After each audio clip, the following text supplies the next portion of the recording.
Yo, mon MVP, comment ça va, mon boy? Hey, ça va super bien, toi. Je suis content de te parler aujourd'hui. Ben ouais, crime. Ça faisait pas si longtemps. On avait fait quand même deux épisodes la semaine passée. Fait que, Ouais. non, je suis content que tu sois revenu dans ma vie, MVP. Ah, ça me touche. Ouais, tu me manquais. Ouais. It is what it is.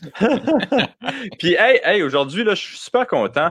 On reçoit un invité qui est un coach. On a déjà reçu des coachs, mais c'est un petit peu différent cette fois-ci. Là, je sais pas s'il va être fâché que j'appelle ça comme ça, là. Mais c'est un box-fluenceur. Donc, c'est un coach, bon, somme toute, c'est avant tout un coach en privé, puis qui coach aussi dans un gym. Mais aussi, il y a une grosse page Instagram. Moi, je le suis, puis j'aime vraiment les vidéos qu'il fait, le contenu qu'il fait. C'est super nice. Donc, je suis vraiment content d'aujourd'hui recevoir Coach Elio. Bonjour, Elio.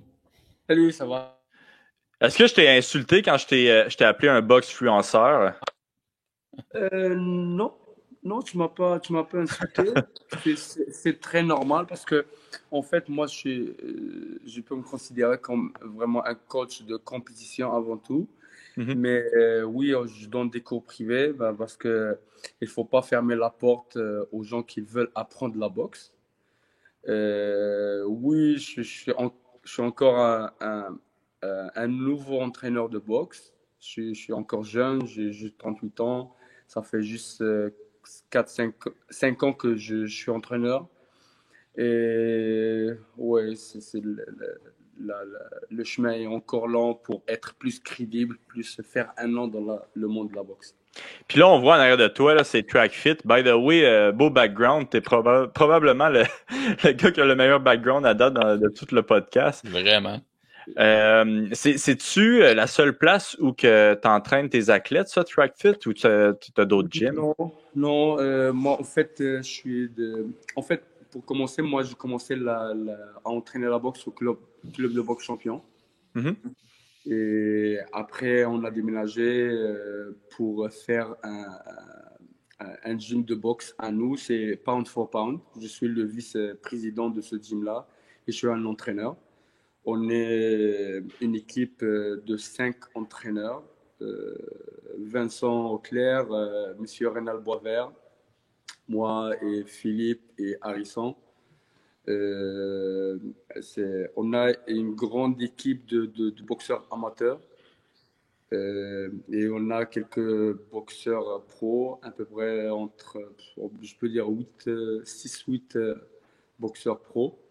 Et ici, TrackFit, c'est un- c'est mon deuxième gym où je donne mes cours, soit privés, soit je travaille avec des boxeurs de haut niveau qui viennent ici pour soit des camps d'entraînement ou quoi que ce soit.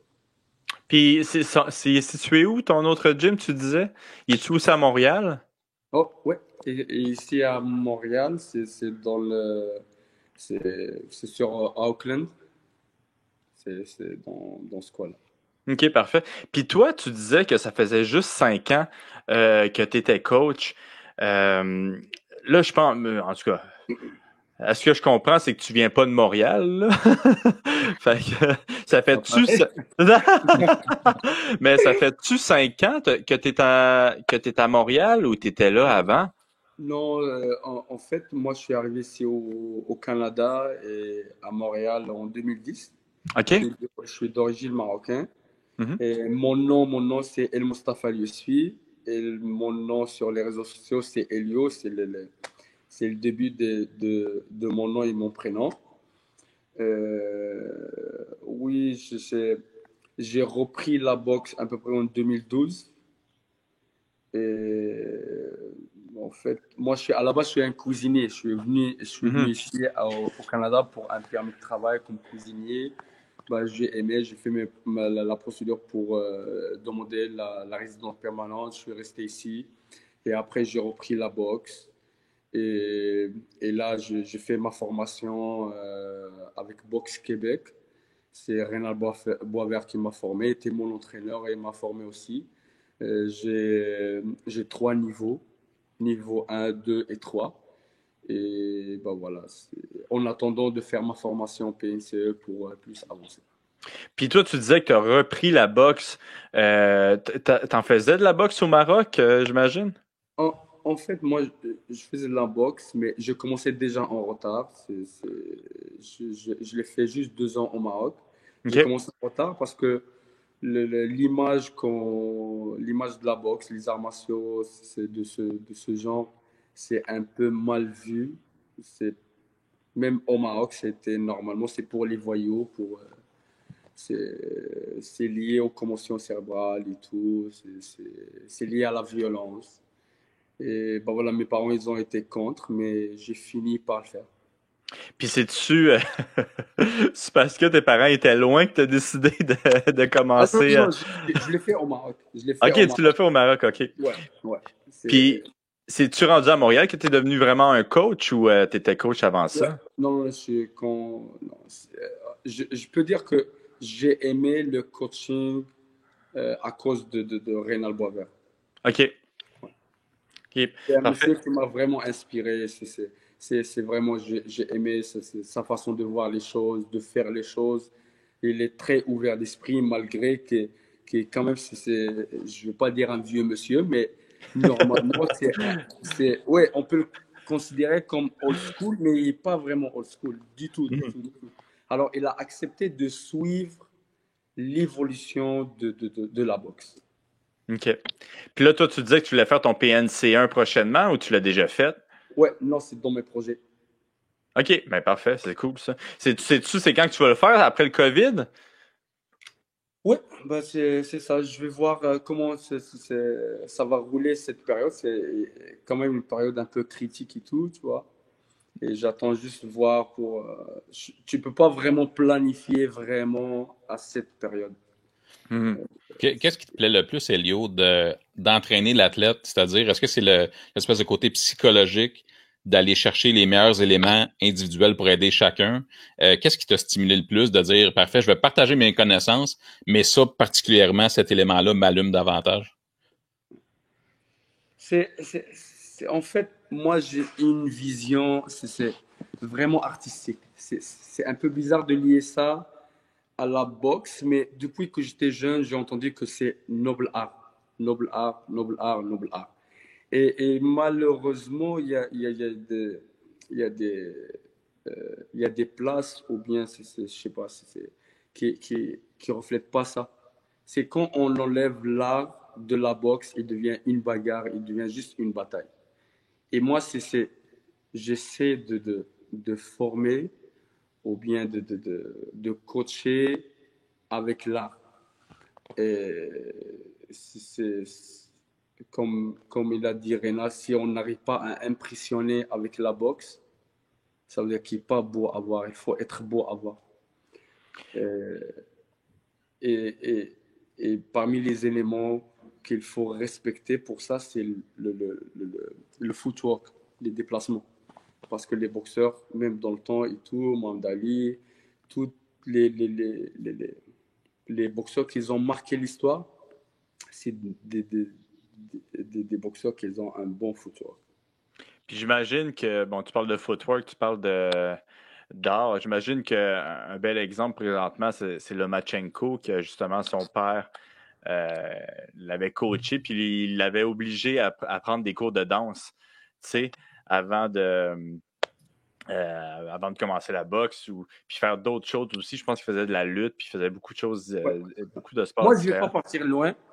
Mhm. Je peux nommer Ulysse Junior. C'est un des boxeurs que j'ai aimé vraiment son jeu de pied. Il y a Mathieu Germain. Mhm. C'est deux boxeurs que, waouh, leur jeu de pied, c'est vraiment impressionnant. C'est- Ouais. Ouais, non, c'est Et vrai. Lomachenko aussi, c'est un autre aussi. C'est un autre truc exceptionnel, tu vois. Ouais, ben Mathieu Germain, moi, j'avais déjà fait du sparring avec lui. Il y a un petit bout, là. Puis c'est un petit peu différent, je te dirais, un gars de MMA qui se bat contre Ouais. un boxeur avec un bon petit footwork de même. C'est plus compliqué pour nous, je te dirais. Mais moi, j'ai eu la rumeur que souvent, dans tes entraînements, tu mettais de la musique justement pour que tes athlètes, tu sais, ils soient capables de comme mixer la musique aussi avec la boxe. C'est-tu vrai, ça? Ben, en fait la première chose, il faut mettre le boxeur dans la zone de confort de temps en temps. Il faut que lui, il aime ce qu'il fait. Mhm. Et, et parfois, c'est pour que le boxeur suit le rythme, tu vois, il faut donner de la musique. Parce que c'est une danse sans musique.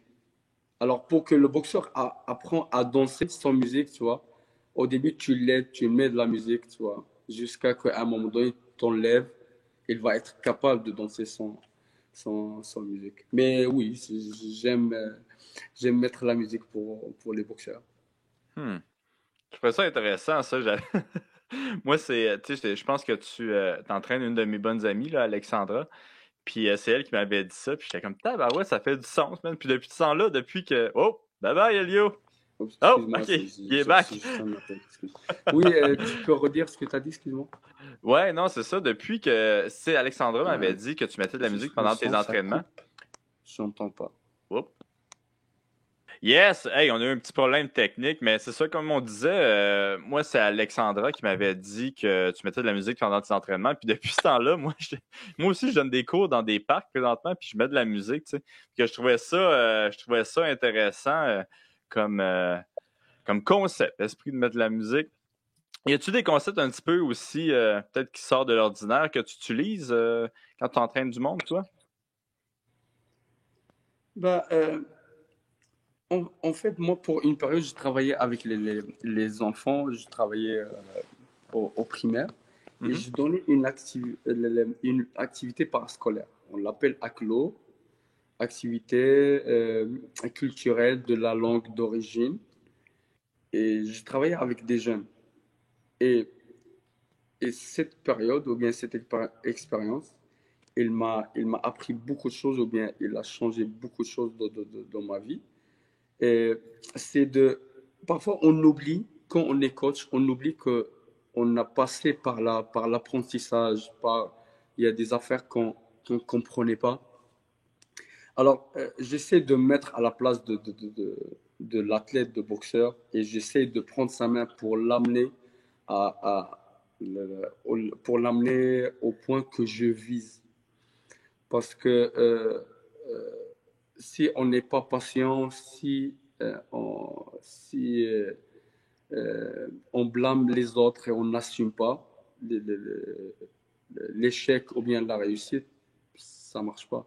Et avec les boxeurs, parfois, quand tu essayes de passer le message et ta façon qui est pas bonne, tu dois te poser la question à la place de dire, OK, le boxeur est pas fait pour la boxe.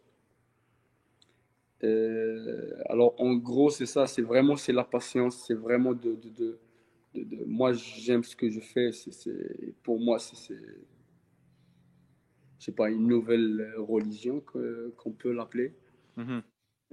Alors, Puis toi, comme on le disait tantôt, là, t'as une page Instagram assez populaire. C'est la page Instagram Coach Aliou, que je suis, puis que j'aime beaucoup, beaucoup les vidéos, le contenu que tu fais sur cette page-là. Euh, Tu penses-tu que, tu sais, maintenant, avec justement tous les réseaux sociaux, il y a beaucoup d'artistes, des chanteurs, des chanteuses qui utilisent les réseaux sociaux pour se faire voir par des personnes. Est-ce que tu penses que c'est un petit peu la même chose aussi pour les coachs? Je veux dire, normalement, devenir un coach de renom, ça peut prendre des dizaines et des dizaines d'années. Il faut que tu bâtisses des multiples combattants. Souvent, il y a de la politique dans ça. Tu penses que justement, avec les réseaux sociaux, ça peut aider un coach comme toi à percer dans ce monde-là?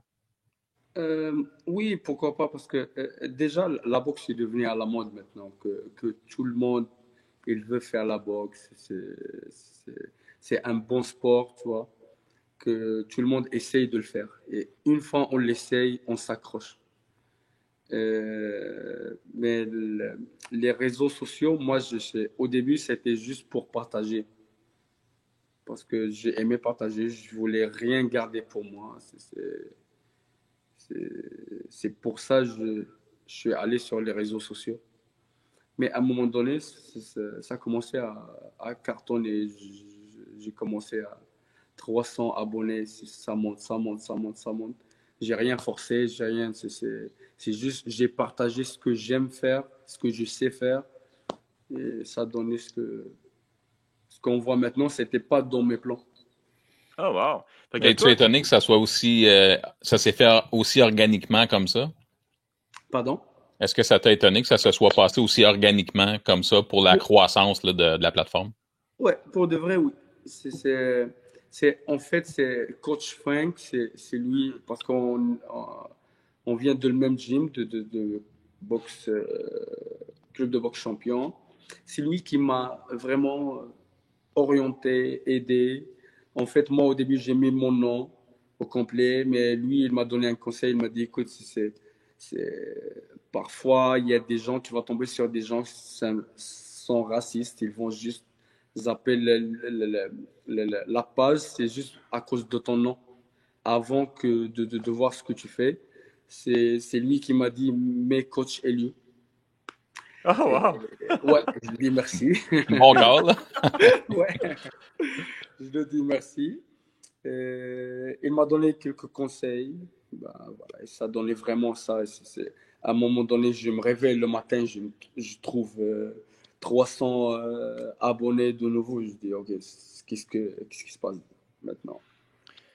C'est Puis là, présentement, t'es rendu à combien? à peu près 107 000. 107 000, incroyable. Puis ça, est-ce que tu es capable de générer de l'argent avec Instagram avec 107 000 followers? Bah, en fait, Avec... Instagram, il ne te paye pas Mhm. pour les views ou quoi que ce soit. Mais quand tu fais des partenariats, tu fais de la publicité, oui, tu fais de l'argent. En fait, moi, je ne veux pas m'associer avec n'importe quelle marque ou je sais pas. Je fais attention parce que c'est quand même, je veux pas perdre ma crédibilité. Si une personne qui me suit, qui me fait confiance et tout, et je lui propose un produit et ça marche pas, c'est vraiment c'est genre de trahison. Alors, je suis vraiment prudent. Je suis pas pressé. Je suis pas pressé. T'es meilleur que moi, puis MVP. Nous, on prend tout. Tout! Bah, à un moment donné, pour faire l'argent, oui. Mais, mais je suis bien jusqu'à maintenant. Ouais. Peut-être si je manque l'argent, je vais le faire là. Fait que j'imagine que la façon que tu gagnes ta vie justement avec ces followers-là, c'est le nombre de personnes qui te contactent pour prendre des privés avec toi à Montréal. Ouais. Euh, Mais OK. maintenant, parce que avant j'étais un cuisinier Mhm. et bah voilà, j'ai fait de bénévolat au club champion pendant à peu près 4 ans, 20 heures par semaine. 20 Et heures par semaine? ouais, My c'était God. 20 heures par semaine. Et voilà, mais à un moment donné, j'ai dit, OK, non, non, il faut vivre avec quelque chose que moi j'aime. Et le résultat que j'ai enlevé le terme travail de mon vocabulaire parce que ma femme, quand elle me pose la question, tu vas où? Je vais aller au gym. Je dis pas, je vais aller au travail. Mhm. C'est là, vraiment, je suis vraiment bien. Ah.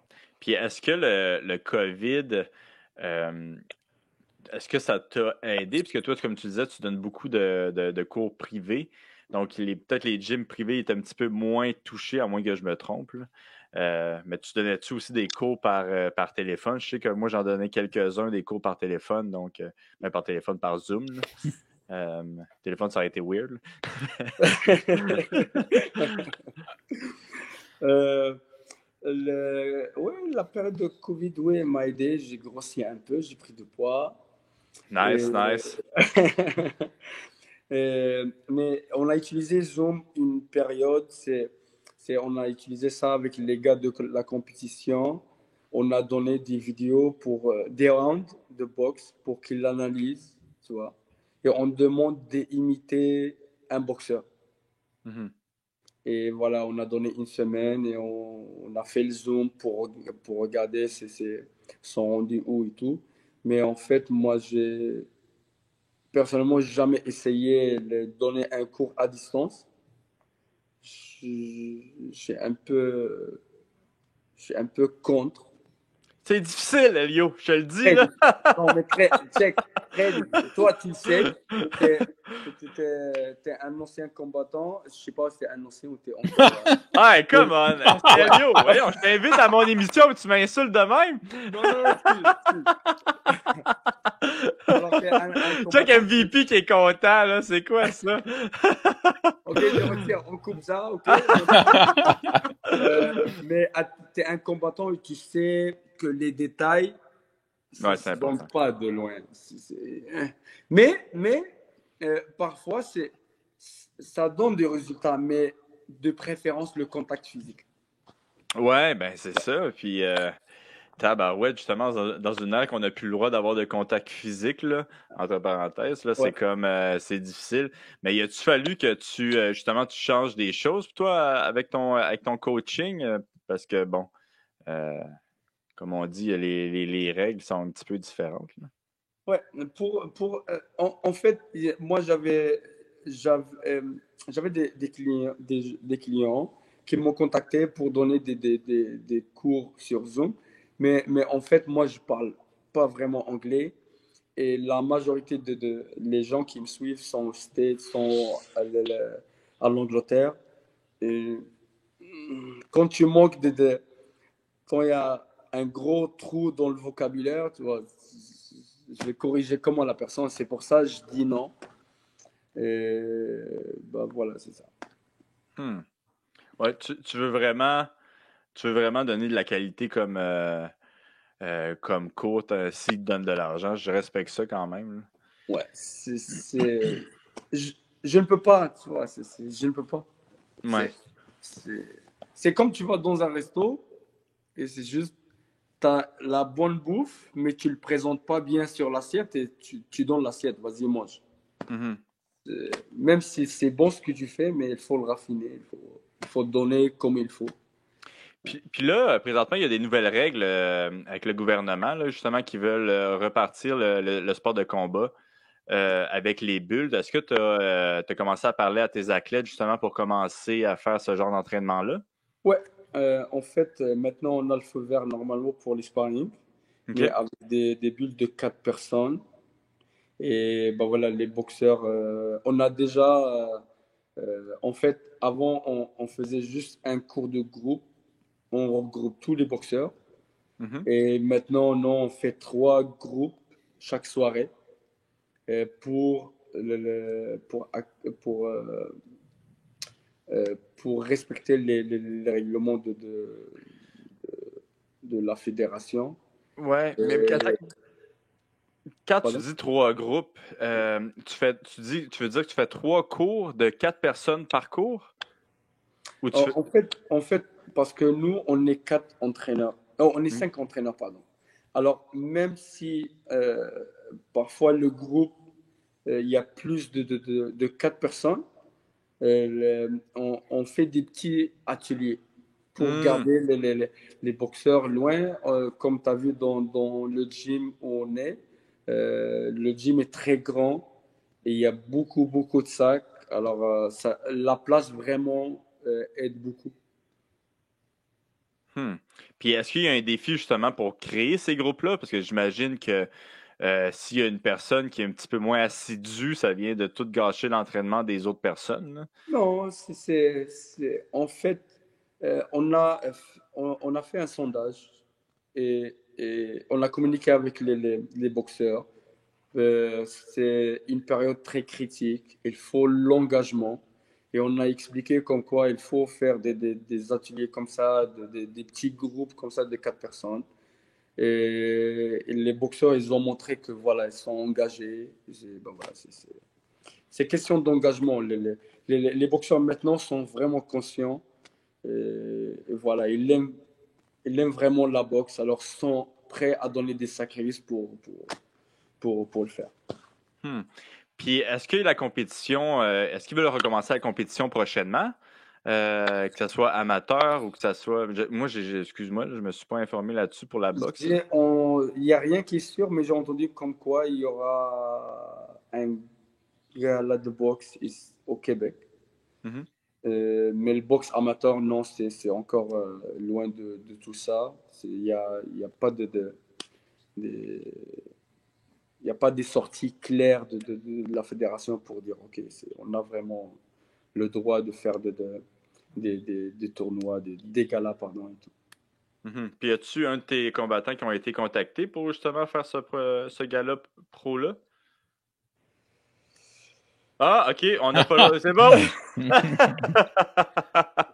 Bah, en fait, Ah on non, pas travaille besoin. avec beaucoup de boxeurs. On travaille avec Terry, on travaille avec Clovis, avec Vincent Thibault, avec Simon King, avec Lewis Santana. En fait, on avait normalement un gala en France, mais malheureusement été annulé. Et normalement, c'était euh, Vincent Thibault et Lewis Santana. Les deux, ils ont été convoqués pour ça, mais c'est tombé dans l'eau. Alors, en fait, il n'y a rien de sûr. C'est pour ça que je veux pas Ouais, ouais. vraiment le dire. Il faut. Faut attendre, faut laisser les choses aller. Hey, j'avais une question aussi. Puis là, excuse-moi, je reviens un petit peu dans le temps, là. Quand tu disais que tu es venu ici à Montréal pour faire de la cuisine, y a-t-il une raison pourquoi tu as décidé de venir à Montréal? Venir à Montréal, la première chose, c'est l'aéroport. OK. Qu'est-ce que ça veut dire? Que c'est un bel aéroport qu'on a ou? Non, pas ça, je rigole, mais vraiment, je suis tombé en amour avec Montréal. Ouais, je suis arrivé ici à Montréal en 2010. Je Mais suis y allé a-t-il une raison pourquoi tu as décidé vraiment de venir ici à Montréal? C'est parce que, je sais pas, la cuisine ici était bien ou tu as Non, en entendu fait, dire que le mon moment. permis de travail, c'était à Gatineau. OK. À Gatineau. Mais j'ai fait un escale ici de 3 jours. Je suis resté à 3 jours. Je suis allé à Gatineau. Les conditions de travail, c'était pas, j'ai pas trop, bah, j'ai pas trop aimé. Je suis allé à Québec, la ville. Je suis resté un mois, je pense. Et après, je dis, ok, non, non, je vais retourner à Montréal. Voilà, Puis t'es resté. Montréal, c'est une ville vraiment vivante. Moi, je viens de Casablanca. C'est Mhm. une grande ville au Maroc. C'est vivante. C'est c'est la même chose ici. Je sens que c'est pour ça que je me sens pas. Je me sens vraiment chez moi. Je sens pas que j'ai changé le pays. C'est la même chose. C'est le même. J'imagine qu'il y a juste l'hiver qui est un petit peu plus froid, là. Bah, l'hiver, je passe beaucoup de temps au gym, alors je suis bien. Moi, je travaille pas à l'extérieur. Je sors de chez moi, je prends la voiture, je vais au gym, alors je suis bien. Je peux pas dire quelque chose. OK, Mais ben, parfait. je comprends pas les gens qui râlent pour ça. Mais vraiment, 3, 4 mois, ça passe. Si tu as la carotte devant toi, tu cours après des objectifs et tout. Vraiment, crois-moi, le temps, il passe très, très vite. Ouais, il va falloir que je change ma mentalité, là. Moi, à chaque Ah fois non, moi, je suis bien. moi qu'il y a un flocon de neige, je suis comme tabarnak!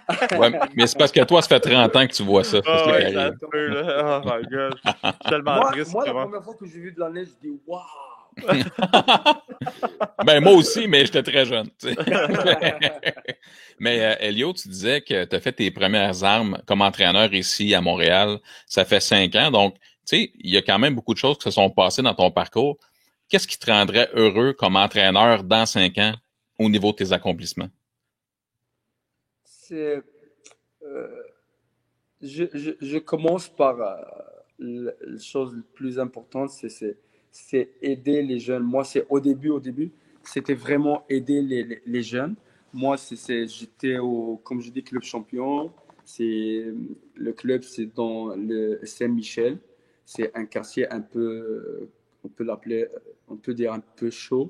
Il y avait des gars qui sont vraiment, je sais pas c'est quoi le terme que je vais utiliser, mais c'est sont pas à l'école, sont dans la rue. J'ai Hmm. essayé de aider, de donner Les ma jeunes main. à problème. Ouais, ouais. Mhm. Les problèmes des jeunes, on le connaît tous. Moi, j'ai essayé de donner un coup de main. de tirer les gens vers le gym. Et j'ai réussi à sauver quelques-uns. Ça a été ça. Et le résultat que les gens, il y a des gens que je connais, des amis à moi, qui sont sortis de la rue et voilà, sont bien maintenant, ils travaillent et tout. Ça a été la première chose. Deuxième chose que j'ai gagné avec mes boxeurs, les gants de bronze, les gants d'argent, les gants dorés. On a dans notre gym des champions canadiens aussi. Et là, dernièrement, j'ai commencé à travailler avec les pros. Alors, je progresse à chaque fois que je viens au gym. Soit je fais une mission de sauver des jeunes, ou bien juste moi-même, j'apprends.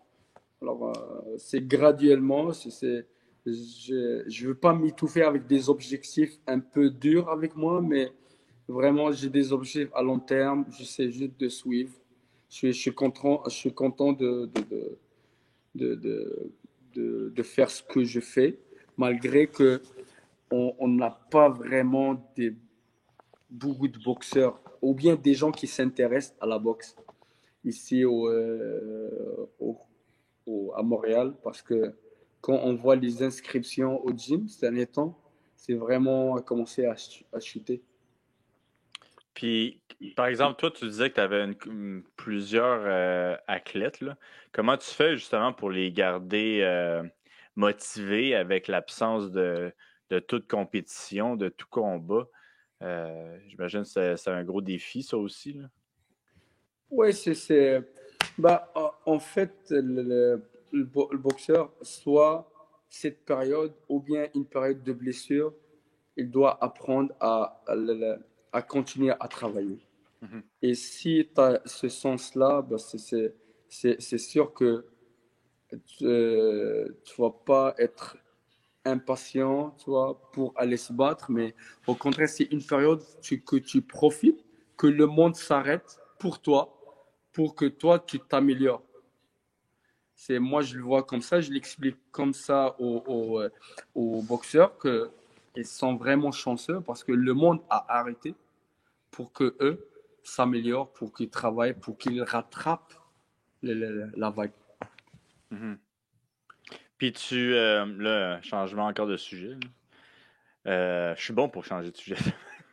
Pas rapport. Mais est-ce que tu pensais aussi commencer à entraîner des gars de MMA, des gars de Mixed Martial Arts? Parce que je sais que, tu sais, Will, avec qui je pense que tu es au Track Fit, lui, c'est justement son background, c'est plus des arts martiaux mix. C'est aussi peut-être une avenue qui t'intéresse? Bah, en fait, moi, ces derniers temps, j'entraîne un gars de MMA, il s'appelle Charles, c'est un Français, et c'est moi qui s'en occupe de sa préparation, et je donne des cours en boxe. Et comme tu as dit, Will, il m'a aidé beaucoup à élargir ma vision parce que quand ta discipline, c'est juste la boxe, tu réalises pas les autres dangers. Mhm. Il y a Will et Francis aussi. Et, Oui, c'est vrai, Francis qui est ouais. là. Et en commençant à faire des sparring. Moi, par exemple, une fois, Francis, il m'a lancé un jab. J'ai fait slip, il m'a donné un coup de coude. Et là, C'est une bonne personne, Francis. et là, ok, j'ai compris que non, ça marche. Oui, c'est la boxe, mais ça marche pas comme nous, on le voit. Et voilà, c'est ça. J'essaie de m'adapter. Ça, c'est un nouveau vraiment monde pour moi. Et c'est Puis vraiment pour, difficile. puis pour ceux qui se demandent c'est qui Francis, là, c'est Francis Carmon qui, Ah ouais? Yo, qui tu a sais, été top Francis, 10 dans l'UFC, tu sais. yo, il m'a dit, écoute, on va faire le sol, ok? Et il a essayé de me décrire c'est quoi le sol. Il m'a dit, écoute, tu vas te sentir violé. Ça va, ouais, Francis. Yo, il m'a pris au sol et vraiment, j'ai eu cette sensation que je voulais tout donner, juste laisse-moi respirer. Mhm. C'est vraiment. Ouais, c'est différent. Ouais. C'est pas naturel pour l'être humain. C'est J'ai tout le comme. respect. Mais tu sais, quand tu fais la boxe pendant longtemps, tu as toujours cette. Tu t'estimes trop, tu dis, OK, moi, je suis capable de mettre tout le monde KO, tu vois. Mhm. Mais non, c'est MMA maintenant, j'ai le respect pour les gars de MMA. Quoi, avant, tu respectais pas? Non, non, avant, je me sentais supérieur. Tu sais pourquoi? Parce qu'il y avait toujours des gars de MMA qui viennent pour faire sparring avec nous. Mais ils font du sparring avec nous juste boxe.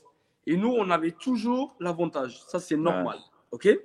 Mais si le gars, il me lance des kicks, OK, si je perds mon jeu de pied, s'il me fait un takedown, non, le game est différent. Alors, à cette période, moi, je me sentais, non, c'est plus fort que rien. Mais là, maintenant, oh, respect, mon gars. Ouais, c'est ça. Il va falloir que tu dis ça à Ross Hamburg, là. Hey, mais c'est le fun, ça, parce que vous êtes tous complémentaires.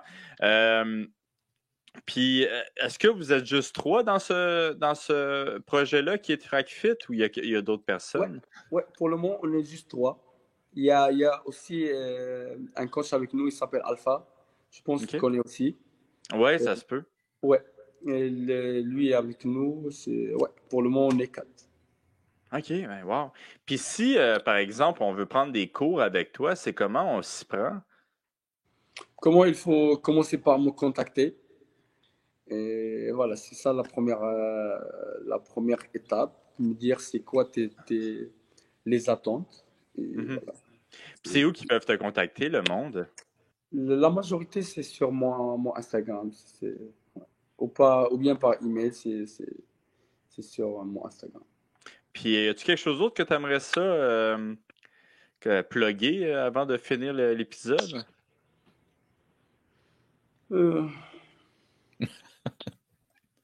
C'est une question un peu. Moi, je veux juste vraiment. Ce que je veux maintenant, c'est voyager. Continuer à apprendre, tu vois. Parce que quand tu te sens bloqué, c'est parce que j'avais des plans de voyager, faire des camps d'entraînement à l'Angleterre, aux États-Unis, au Maroc, en France. Mais c'est tombé dans l'eau. Alors, là, je pense vraiment encore à ça. Je veux. Mais qu'est-ce que tu voulais dire? Tu voulais faire des camps d'entraînement là-bas? Avais-tu été contacté par des personnes de d'autres pays ou Oui, j'étais contacté par des gyms en France et à l'Angleterre, au Maroc aussi. Et voilà, Puis c'était quoi ça? C'était pour un camp d'entraînement, ils voulaient te faire venir. Tu fais l'entraînement avec j'imagine que tu ne veux pas nommer les noms voyons, des athlètes, là. Mais puis tu reviendrais ici à Montréal ou c'est vraiment tu voudrais déménager là-bas? Non, déménager pour le moment, c'est pas dans le plan. Je suis bien ici à Montréal. Euh, Non, pour le moment, non. Parce que la place où je suis et tout, c'est une bonne place pour travailler, pour réaliser nos rêves. On travaille vraiment sur un projet à long terme avec Vincent Auclair et Rénal Boisvert. Et non, je suis bien ici. Puis toi, t'aimerais-tu ça te rendre au dernier PNC ou Ben oui, parce que en fait, il faut pas que j'arrête d'avancer. Et à un moment donné, pour que mes 3 niveaux soient valides, il faut faire des cours avec PNCE. Puis c'est quoi le niveau maximum? C'est-tu 4 ou c'est 3? J'ai entendu 5. Je suis pas sûr. Ouais, c'est 5, je pense, tu as J'ai raison. entendu 5, ouais. Ouais. Toi, ton but, ça serait-tu de te rendre justement à 5? Ouais, arrêter au milieu, ça marche pas. Non, il faut Ouais, finir. ouais. Parce que pour ceux qui ne savent pas c'est quoi ça, là, le PNCA, c'est vraiment un cours pour être devenir un entraîneur. Puis écoute, le PNC 5, je pense que c'est quasiment universitaire, là, si je me. Ouais. Puis c'est très, très rare les coachs qui ont ça présentement, surtout dans les sports de combat. Tu sais, je sais qu'en judo, pas mal tout le monde là, parce que bon, tu es obligé maintenant, là, mais en boxe, il n'y a pas beaucoup de coachs qui l'ont, puis en MMA, il doit en avoir 0 qui l'ont. Et pour ça, on a l'avantage, nous. Ah ouais, hey, c'est quoi ça, là, encore? Le trash talk. Hey, Elio, un gros merci d'être venu sur le podcast. Puis là, on va répéter, ceux qui veulent avoir des cours avec toi, c'est sur Coach Elio sur Instagram. As-tu une page Facebook aussi ou tu l'utilises pas vraiment? J'ai une page Facebook, mais je suis pas vraiment trop actif sur ça. Maintenant, j'ai entendu que Facebook, c'est pour les vieux maintenant. Ah ouais, écris. Moi, je te comprends, Elio, là. Mais j'ai pas encore fait un compte sur TikTok. Ah non! Non. Ben oui, mais en plus, ça serait ton genre, faire de la petite musique puis des petits... On va voir. Ça serait bon, ça, un compte de boxe sur TikTok. Tu mets de la musique, tu sais, puis c'est comme une danse. Moi, je te le dis, Elio, t'as quelque chose entre tes mains. C'est de l'art que t'as entre les mains, là. Merci beaucoup. J'espère que c'est pas juste les mains, c'est de la tête aussi. Les deux. Tu dirais à Frank Boxing de faire des petites danses lui aussi, là. Ça serait... Hey, un gros merci d'avoir été là. Puis, merci, Elio. Bonne chance dans tes projets. Merci beaucoup, c'est gentil.